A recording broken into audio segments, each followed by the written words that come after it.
नमस्कार दोस्तों, मेरा नाम सीरत है और मैं आपको कहानी वकील का ढाबा सुना रही थी। आज मैं आपको इस कहानी का 5वां भाग सुनाऊंगी, जिसका नाम है रवि की शादी और जिसके लेखक हैं रोहित वर्मा रिंपू। लेकिन अगर आपने कहानी के पहले के भागों को नहीं सुना, तो मेरी सलाह है कि पहले आप कहानी के पहले के भागों को सुने, ताकि आपको कहानी के बारे में पता चल सके। कहानी के पहले के सभी भागों का लिंक वीडियो के डिस्क्रिप्शन में दे रखा है। अब ज्यादा देर ना करते हुए कहानी के 5वें भाग को शुरू करते हैं। कहानी वकील का ढाबा, भाग 5वां। नाम रवि की शादी। मैं तलाक नहीं दूंगी, मैं तो साथ रहना चाहती हूँ। अक्सर फैमिली कोर्ट में हर लड़की को उसके सलाहकारों द्वारा यह दिव्य मंत्र दिया जाता है। यानी अगर आसान भाषा में कहें तो वह आपसे माफी मांग कर वापस आपके साथ आपके घर में रहना चाहेगी। बेटा, मैं कुछ समझा नहीं।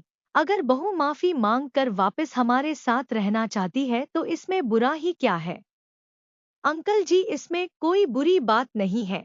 होना भी ऐसा ही चाहिए। लेकिन आप ही ने तो कहा था आपकी बहू ने आपसे पैसों और जायदाद की मांग रखी थी और आप पर भद्दे इल्जाम लगाए थे। बेटा, यह सही है, लेकिन बहू ने ऐसा किसी के कहने पर किया होगा। हो सकता है बहू के परिवार वालों ने किसी वकील की सलाह ली हो और उस वकील के ही कहने पर उसमें हमारे ऊपर इस प्रकार के इल्जाम लगाए हों। हाँ, तो आप मानते हैं ना कि यह सब किसी वकील के कहने पर हुआ है? हाँ, यकीनन ऐसा ही हुआ है, क्योंकि मैं बहू को अच्छी तरह से जानता हूँ। वह ऐसा कदम हरगिज नहीं उठा सकती। तो अंकल, अगर आपकी बहू ने ऐसा किसी वकील या अपने किसी रिश्तेदार के कहने पर ऐसा किया है तो इस बात की क्या गारंटी है कि भविष्य में वह ऐसा कभी नहीं करेगी? मेरी बात सुनकर वहां बैठे सभी लोग चुप हो गए और मेरी ओर देखने लग गए। पति को बदनाम करके झूठे आरोप लगाकर धमकी देकर कोर्ट की दहलीज पर खड़ी हर अबला लड़की अक्सर इसी मंत्र का उच्चारण करती है कि मैं तलाक नहीं दूंगी, मैं तो साथ रहना चाहती हूँ। क्योंकि यही फॉर्मेट है और यही सिखाया जाता है, वह आपसे माफी मांगेंगी और वापस घर आने की मांग करेगी। क्योंकि अगर पति ने रख लिया तो वापस आकर वह अपनी साजिश को अंजाम दे सकती है। पहले जो कमियां रह गई थी, उन्हें बखूबी पूरा कर सकती है और अगर पति वापस नहीं लाता तो दबाव बनाकर ज्यादा से ज्यादा पैसों की मांग कर सकती है। और फिर सोने पर सुहाग वाली बात यह कि ऐसा बोलने से समाज से सहानुभूति भी बहुत मिलती है, क्योंकि समाज की नजरों में वह तो सब कुछ भूलकर माफी मांग रही थी, आप ही नहीं मान रहे थे। लेकिन बेटा, मान लो अगर किसी परिस्थिति में सच में बहू ने हमसे माफी मांग ली और उसने घर वापसी की गुहार लगाने लग जाती है, तो इस परिस्थिति में हमें कैसे पता चलेगा कि वह सचमुच वापस आना चाहती है या कोई ड्रामा वगैरह कर रही है? यह भी ठीक। मेरे कहने का मतलब कि आपका प्रश्न बिल्कुल सही है। तो एक बात जान लो, सबसे पहले उसे यह सब लिखित रूप में लिख कर देने के लिए कहो, यानी उसे लिखित रूप में माफी मांगने के लिए कहो और यह भी कहो कि उसके द्वारा आप पर जो भी इल्जाम लगाए हैं वह सब गलत है। यह सब भी इसी के साथ लिख कर देने के लिए कहो। और अगर लड़की लिखित में देने से मना करे कि उसके द्वारा लगाए गए सभी आरोप झूठे और बेबुनियाद थे, उसके द्वारा की गई सभी पुलिस कंप्लेंट झूठी थी, तो मतलब साफ है कि वह ड्रामा कर रही है और वापस आना उसकी एक चाल है। दूसरी बात, लड़की और उसके परिवार वाले आपसे फोन पर या कैमरे के सामने कभी भी बात नहीं करेंगे, और अगर करेंगे तो सच नहीं बोलेंगे, क्योंकि अगर उसका सच रिकॉर्ड हो गया तो वो आपके ऊपर झूठे आरोप नहीं लगा पाएंगे। बिना कैमरे रिकॉर्डिंग के लड़की रोएगी, आंसू बहाएगी और अपनी गलती भी मान लेगी, पर कोर्ट के अंदर और कागजों में हमेशा झूठ ही बोलेगी। बेटा, तुम जो कुछ भी कह रहे हो वह बिल्कुल सही है। बेटा, अगर हम किसी प्रकार से यह पता लगा लें कि बहू किसके कहने पर यह सब कर रही है या इस सब साजिश के पीछे किसका हाथ है, तो क्या ऐसा सही रहेगा क्या? इससे क्या होगा? अगर हमको पता लग भी जाता है कि आपके परिवार के साथ यह सब जो कुछ हो रहा है, इस साजिशकर्ता कौन है तो बेटा हम सीधा उसी को पकड़ कर समझाएंगे। सीधी तरह से मान गया तो ठीक, नहीं तो कोई दूसरा तरीका अपनाएंगे। सुनो अंकल जी, लड़की सात मन से कभी सच नहीं बताएगी। किसने उसे भड़काया? घर का कौन कौन सदस्य साजिश में शामिल था? पुलिस और वकील के पास उसे कौन लेकर गया, वगैरह वगैरह। वो यकीनन अपने माँ बाप के कुकर्मों को छुपाएगी और सिर्फ पुलिस और वकील को दोष बताएगी। वो तर्क देगी, कुतर्क करेगी, परंतु सच नहीं बोलेगी। वह एक तरफ माफी मांगेगी, दूसरी तरफ वकील के जरिए अपने झूठे आरोपों को सच साबित करने की कोशिश में लगी रहेगी। कोर्ट के जरिए आपके ऊपर दबाव बनाने में लगी रहेगी। कोर्ट में उसके झूठे जवाब बयान से भी उसके दोहरे चरित्र का पता चल जाएगा। तो बेटा जी, अभी इस परिस्थिति में हमें क्या करना चाहिए? अंकल जी, इस प्रकार के केस में समय बहुत ही महत्वपूर्ण होता है। आप जितना ज्यादा लंबा समय इस केस को देंगे, उतना ही आपका केस मजबूत होगा। आपको कुछ बातों का ध्यान रखना होगा। पहली बात, अगर वह यानी आपकी बहू और उसके परिजन आपसे माफी मांग कर घर वापसी के लिए दबाव बनाते हैं, तो उनके दबाव में बिल्कुल वहीं आएं। उन्हें माफीनामे की लिखित रूप से मांग करें, जो वह बिल्कुल नहीं करेंगे। आप किसी ना किसी वजह से केस की तारीख को आगे बढ़ाते जाए, क्योंकि केस जितना लंबा चलेगा आपके लिए फायदेमंद रहेगा। परंतु बेटा, केस के लंबा चलने से हमें कैसे फायदा होगा? अंकल जी, बहुत फायदा होगा। पहला और महत्वपूर्ण फायदा यह होगा कि लड़की पक्ष के साथ चलने वाले लोग या रिश्तेदार समय के साथ साथ कम होते चले जाएंगे, क्योंकि समय के साथ साथ केस की सच्चाई का पता चल जाता है और जिस वजह से उनके साथ चल रहे लोग कम होते जाते हैं। दूसरी और महत्वपूर्ण वजह यह है कि लड़की पक्ष के लोगों को पैसों के लेने की जल्दबाजी होती है, यानी वह चाहते हैं कि इस केस से उन्हें जितनी जल्दी हो सके पैसे प्राप्त हो जाए, ताकि वह इसके बाद अपने अगले शिकार की ओर रुख कर सकें। अगला शिकार? बेटा मैं कुछ समझा नहीं। हाँ अंकल जी, अगला शिकार, मान लो वह केस जीत जाते हैं और उनके कहे अनुसार आप उनको पैसे और जायदाद वगैरह दे देते हो, तो आपको क्या लगता है कि क्या वो लोग वह पैसा और जायदाद आपकी बहू को दे देंगे? बिल्कुल नहीं। वह सब लोग आपस में इस सब का बंटवारा कर लेंगे। इसके बाद तो शेर के मुंह में खून लग जाने वाली बात होगी। उन लोगों को आसानी से पैसा प्राप्त करने का आसान रास्ता मिल जाएगा और वह आपकी बहू को अगली बार भी ऐसा करने का दबाव बनाएंगे, यानी जहां वह दूसरी शादी करेगी वहां भी वह ऐसा ही कोई झूठा केस करके पैसे ऐंठने लग जाएंगे। बेटा मेरी तो कुछ भी समझ में नहीं आ रहा। तुम्हारी बातों से तो मुझे बहुत डर लग रहा है। तुम बताओ सबसे पहले हमें क्या करना होगा? अंकल जी, डरने वाली कोई बात नहीं है, बस कुछ बातें अपने दिमाग में बैठा लो। सबसे पहली बात कि आपको मानसिक तौर पर अपने आप को तैयार करना होगा कि आपका यह केस लंबा चल सकता है, यानी इस केस की अवधि 15 से 20 साल तक की हो सकती है, क्योंकि केस जितना लंबा चलेगा आपके लिए उतना ही फायदेमंद रहेगा।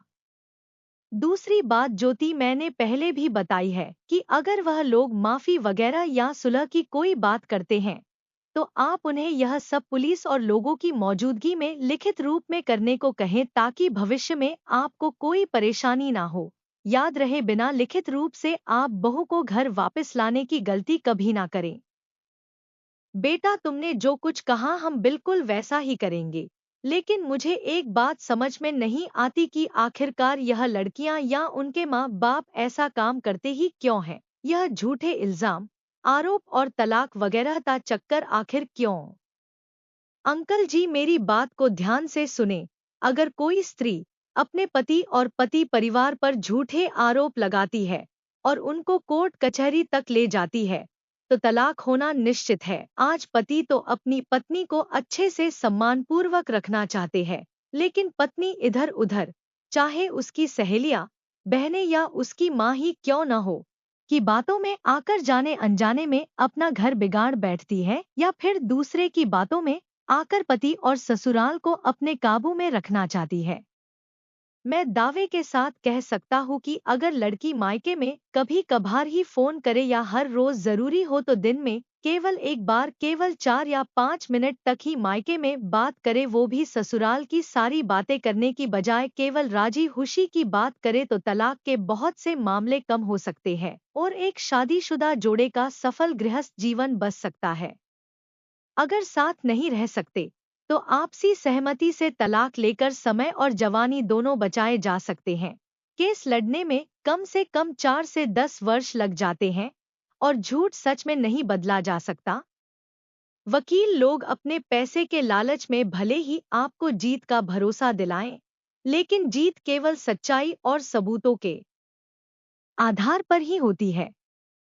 कुछ लालची वकीलों और पुलिस की सलाह के अनुसार माता-पिता के साथ लड़की और दहेज और घरेलू हिंसा के फर्जी मामले में पति और उसके परिवार वालों पर आरोप लगाकर फंसा देते हैं, जो कि नकली होने के कारण अदालत में कभी साबित नहीं होते, क्योंकि केस में कम से कम 4 से 5 साल का समय लगता है।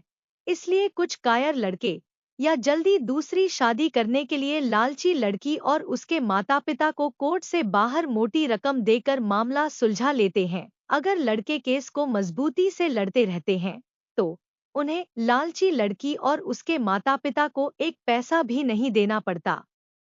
इसके अलावा कोर्ट का निर्णय निश्चित रूप से पति के पक्ष में होगा, क्योंकि सारे आरोप झूठे पाए जाएंगे और निश्चित रूप से उस झूठी लड़की को पति और उसके माता-पिता के लिए क्रूर घोषित किया जाएगा और इस सब के बाद वह लड़की तलाकशुदा होकर कहीं मुंह दिखाने लायक नहीं रहती। तलाक के बाद माता-पिता का व्यवहार लड़की के प्रति काफी बदल जाता है। अब माता-पिता उसके लिए उपयुक्त दूसरे दूल्हा ढूंढने के लिए कोई रुचि नहीं दिखाते। अब उसे घर में किसी भी मदद नहीं मिलती। अब लड़की खुद को बेहद शर्मनाक स्थिति में पाती है। वह अब दुनिया में अकेली है। लड़की के माता-पिता और भैया भाभी का इरादा कभी नहीं होता कि वह फिर से शादी करे, क्योंकि वे उसे बिना वेतन के नौकरानी के रूप में इस्तेमाल करते हैं। यदि वह नौकरी करती है तो लड़कियों के माता-पिता और भैया भाभी को लड़की को दोगुना लाभ मिलता है, उसका मासिक वेतन, और वह नौकरानी के रूप में काम करती है। चूंकि उसके पास अब कोई विकल्प नहीं बचा है सिवाय वहां पड़ी रहकर बची जिंदगी बिताने के, क्योंकि मायके में लड़की पर चाहे जितना अत्याचार क्यों न हो, परंतु वह उनके खिलाफ कोई केस कर सके ऐसा कोई कानून नहीं है। बेटा जी, तुमने जो कुछ भी कहा बहुत अच्छा लगा। भगवान तुम्हें कामयाबी बख्शे। तुमने मेरे सिर से बहुत बड़ा बोझ हल्का कर दिया है। अब मुझे किसी बात की कोई चिंता नहीं। तुम्हारा बहुत बहुत धन्यवाद। अब मुझे इजाजत दो, मुझे जाना होगा। जी जरूर अंकल जी, आप जा सकते हैं और जब भी मेरी मदद की जरूरत होगी आप बिना किसी हिचकिचाहट के आ सकते हैं। आप मुझे जब कहोगे मैं हाजिर हो जाऊंगा। इसके बाद वह सब लोग वहां से चले गए, लेकिन जाने के बाद वहां कई प्रकार के सवाल छोड़ गए, जिनका जवाब ढूंढ पाना मेरी समझ के बाहर था। कि एक औरत पैसों के लिए इतना गिर जाती है कि अपना भविष्य ही दांव पर लगा देती है। क्या उसे यह समझ में नहीं आता कि उसके पति का घर ही उसका अपना घर है? क्या वह अपने पिता समान ससुर पर इतना गंदा इल्जाम लगाने से पहले एक बार भी नहीं सोचती? वह पैसों और जायदाद वगैरह का करेगी क्या जिसको उसने खुद पर खर्च ही नहीं करना, क्योंकि काफी पैसा तो वकीलों, रिश्तेदारों और बीच बचाव करने वाले बिचौलियों ने ले जाना है। आखिर में बचेगा वह उसके मान बाप ने ही हजम कर जाना है। कुछ समय बातें करने के बाद वह सभी लोग वहां से चले गए और मैं अकेला वहां बैठकर इस सब के बारे में सोच रहा था कि तभी पिता का फोन आ गया। हेलो बेटा रवि, क्या हाल है, कहाँ हो तुम? जी पिताजी, मैं बिल्कुल ठीक हूँ और घर पर ही हूँ। तो बेटा ऐसा करो, जल्दी से मेरे पास आ जाओ। क्या हुआ पिताजी? मैंने घबराते हुए लहजे से पूछा। कुछ नहीं बेटा, घबराओ मत, वो मैंने तुमसे अपने दोस्त के बारे में बात की थी ना, उनको रात के खाने पर बुलाया है। जी वह तो ठीक है, लेकिन मैं वहाँ क्या करूँगा? बेटा तुमको सब पता है कि तुम वहाँ क्या करोगे। पिताजी ने मजाकिया लहजे से कहा। अब तुम समय बर्बाद मत करो और जल्दी से आ जाओ, बाकी की बात यहीं आकर करना। मैं पिताजी के पास जाने के लिए तैयार होने लग गया। रात को तयशुदा समय पर जब मैं उनके घर पहुंचा तो पहले मैं सीधा पिताजी के दफ्तर में चला गया, लेकिन वहां पर वह नहीं थे। नौकर से पता चला कि वह सब मेहमान कमरे में बैठे हैं। मैं तुरंत वहां चला गया। वहां पिताजी के अलावा कुछ अजनबी लोग भी थे, जिन्हें देखकर मैं समझ गया कि यह वही लोग हैं जिनके बारे में पिताजी पहले बता चुके थे। मुझे देखकर पिताजी ने मुस्कुराते हुए कहा, आओ बेटा रवि, बैठो, इनसे मिलो। यह मेरे बचपन के दोस्त है, हालांकि बचपन के बाद मेरी इनसे मुलाकात अब हुई है। मैंने उस शख्स की तरफ देखा और उन्हें इशारों इशारों में नमस्कार किया।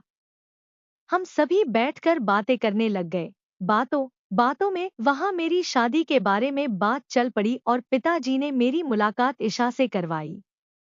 बेटा जी, तुम्हें हमारी बेटी से जो कुछ पूछना है अभी पूछ लो, हम किसी भी बात का बुरा नहीं मानेंगे।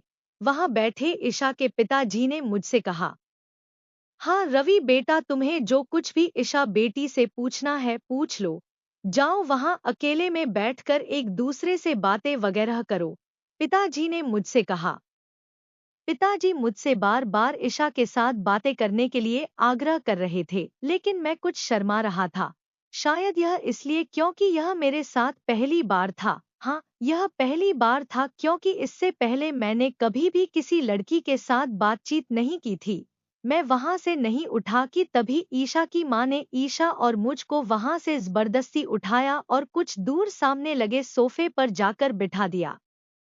हम दोनों एक दूसरे की तरफ देख रहे थे, लेकिन कोई भी किसी से बात नहीं कर रहा था, परंतु बातचीत की शुरुआत किसी को तो करनी थी।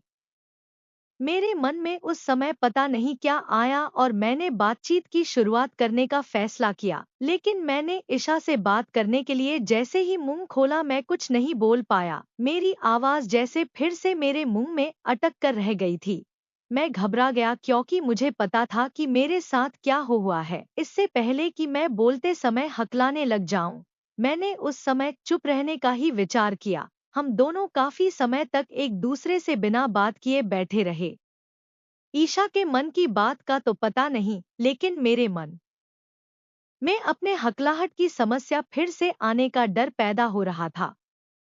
मैं घबराहट और डर की स्थिति में था, जिस वजह से मैंने उस समय किसी से कोई बात नहीं की। ईशा के माता-पिता ने मुझसे कई सवालात पूछे और मैं उनका जवाब हाँ और ना में या बहुत ही कम बोल कर देता रहा। मैं अपनी घबराहट को अपनी मुस्कुराहट के पीछे छुपाने की कोशिश कर रहा था। कुछ समय के बाद वह सभी लोग वहां से जाने के लिए तैयार होने लगे।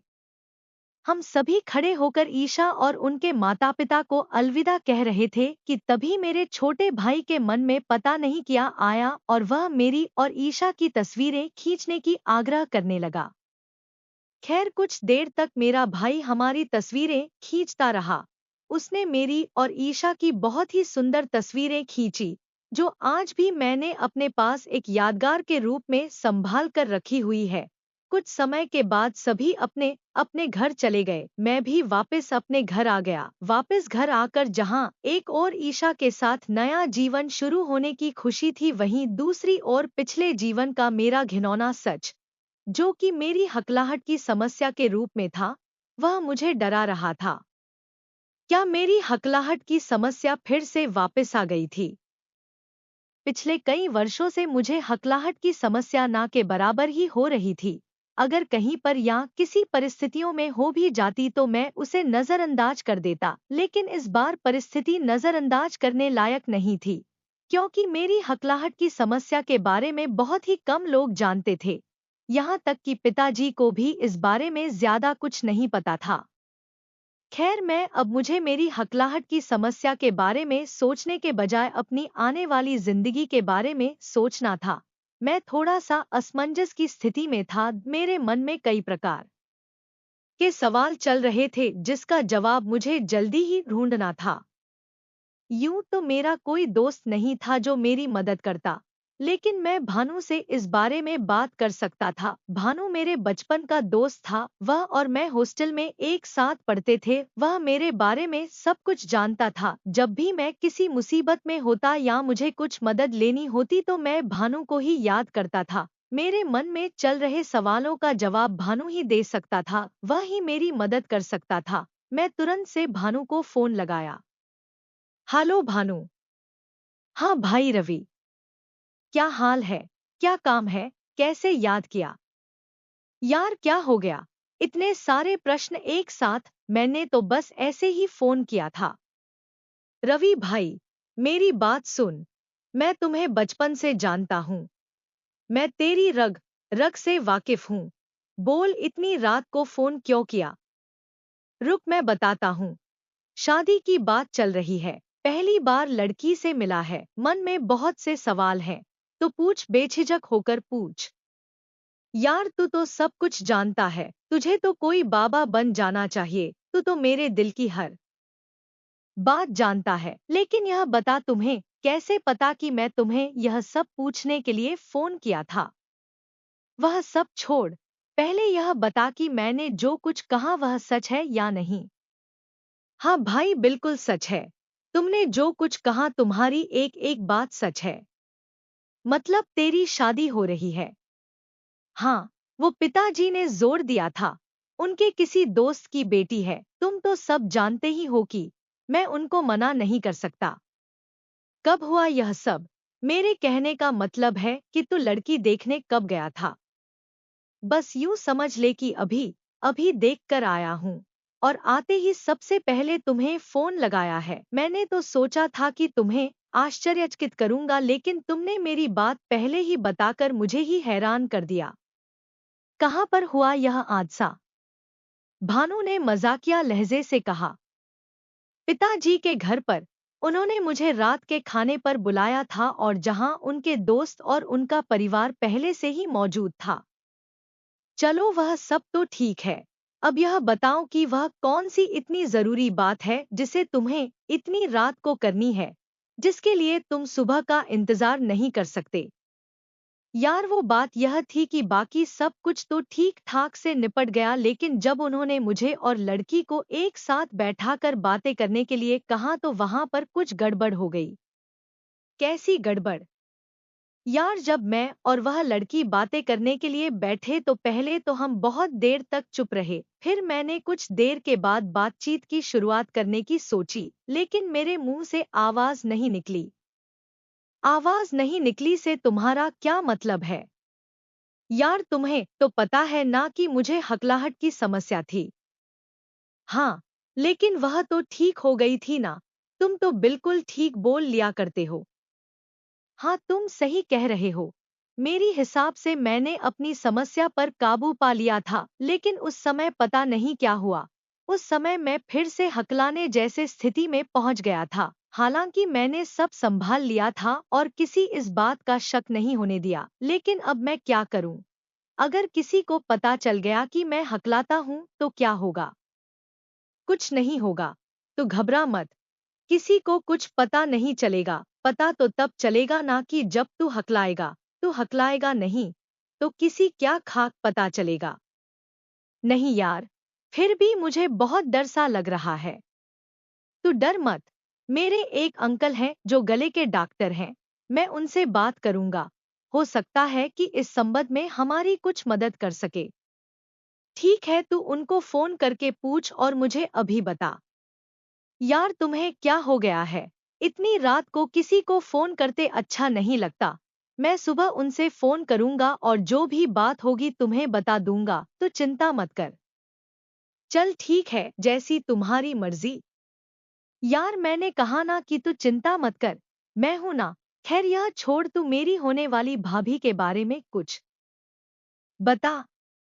यार सच कहूं तो मुझे उसके बारे में ज्यादा कुछ नहीं पता, क्योंकि दिखने में तो ठीक थी, लेकिन उसका स्वभाव कैसा है इस बारे में मुझे कुछ पता नहीं। यार स्वभाव तो किसी का धीरे धीरे ही पता चलता है ना। तुम जितना समय किसी के साथ बिताओगे तो तुम उतना ही ज्यादा किसी के बारे या किसी के स्वभाव के बारे में जान पाओगे। तू एक काम करना, जब तुम्हारी रिश्ते की बात पक्की हो जाएगी तो तू भाभी के साथ कहीं घूमने जाना या उन्हें किसी अच्छे से रेस्टोरेंट में खाने के ले जाना। इससे तुम्हें उनके साथ समय बिताने का मौका भी मिल जाएगा और तुम एक दूसरे के बारे जान भी लोगे। हम अभी बातचीत ही कर रहे थी कि बीच में पिताजी का फोन आने लगा। मैंने तुरंत से भानु का फोन बंद करके पिताजी का फोन सुनने लगा। हेलो बेटा रवि। जी पिताजी। सो तो नहीं गए? मेरे कहने का मतलब कि तंग तो नहीं किया? नहीं पिताजी, आप कैसी बात कर रहे हो? अच्छा, वो ईशा के पिता का फोन आया था। कौन ईशा? वाह बेटा, इतनी जल्दी भूल गए या मेरे सामने भोले बन रहे हो? नहीं, नहीं पिताजी, ऐसी कोई बात नहीं। अच्छा तो वह क्या कहते? बेटा वह कहते हैं कि उन्हें और उनके परिवार को लड़का यानी कि तुम पसंद हो और वह इस रिश्ते के लिए मान गए हैं, लेकिन उनकी एक शर्त है। कैसी शर्त? मैंने हैरानी और डर के मिलेजुले भाव से कहा। बेटा घबराने वाली कोई बात नहीं, वह चाहते हैं कि यह शादी जितनी जल्दी हो सके उतना ठीक है, यानी वह शादी जल्दी चाहते हैं। शादी जल्दी चाहते हैं? कितनी जल्दी और क्यों? बेटा बात यह है कि ईशा की माँ हृदय की समस्या है, किसी समय भी कुछ भी हो सकता है, इसलिए वह शादी में ज्यादा समय नहीं डालना चाहते। उन्होंने मेरे सामने अगले हफ्ते यानी आज से 5 दिन के बाद शादी करने का प्रस्ताव रखा है, तो इसके लिए मैंने तुम्हें तुम्हारी राय जानने के लिए फोन किया है। बाकी जैसा तुम कहो वैसा ही होगा। पिताजी, यह कहकर अब आप मुझे शर्मिंदा कर रहे हैं। मैं आपके फैसले का सम्मान करता हूँ। आपका जो फैसला होगा मुझे मंजूर होगा। ठीक है बेटा, यह कहकर तुमने मेरे सिर से बहुत बड़ा बोझ हल्का कर दिया है, क्योंकि मैं ईशा के पिता यानी अपने दोस्त को ना नहीं कह सकता था और मैं तुम्हारी मर्जी के बिना अपना फैसला भी नहीं सुना सकता था। मैं इस असमंजस में था कि कहीं तुमने शादी से मना कर दिया तो मैं अपने दोस्त को किस मुंह से जवाब देता।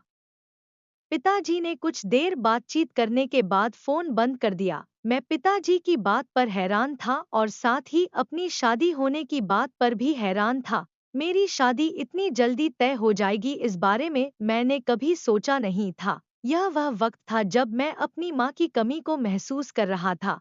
खैर, 5 दिन के बाद तयशुदा समय पर मेरी शादी संपन्न हो गई। मेरी शादी बिल्कुल सादे ढंग से और बहुत ही कम खर्च हुई थी। मेरे पिताजी शहर के नामी व्यक्ति थे, जिस वजह से उनके द्वारा अपने बेटे यानी मेरी सादे ढंग से की जाने वाली शादी ने शहर में एक मिसाल कायम कर दी थी। स्थानीय समाचार पत्रिकाओं में भी इस शादी की बहुत चर्चा हुई। आगे की कहानी जानने को लिए बने रहिए हमारे साथ। और साथ ही अगर आप हमारे चैनल को सब्सक्राइब करके घंटीन वाले बटन को दबा दें, ताकि कहानी का अगला भाग पब्लिश होते ही इसकी नोटिफिकेशन सबसे पहले आपको मिल सके। कहानी के प्रति आपके सुझाव हमारे लिए बहुमूल्य हैं। कृपया कमेंट करके हमें अपने सुझाव जरूर दें।